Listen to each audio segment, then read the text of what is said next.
El circuito es una forma de un poco obligarte a hacer carreras y como hay de todas las distancias, es una buena manera de iniciarte también en el mundillo del running. Soy corredora de montaña, pero he decidido hacer este circuito. Por primera vez voy a participar en un circuito.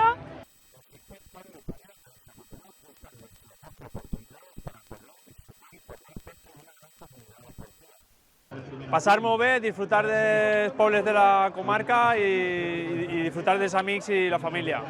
Animo a la gente de que participe en este circuito porque es espectacular y al final me encanta la gala, la reunión que hacen, demostrando de que somos realmente importantes en estas carreras. Pues que tot el món que vinga a disfrutar de les carreres i coneixerà un poquet de cada racó de la nostra cultura d'ací del Camp del Túria.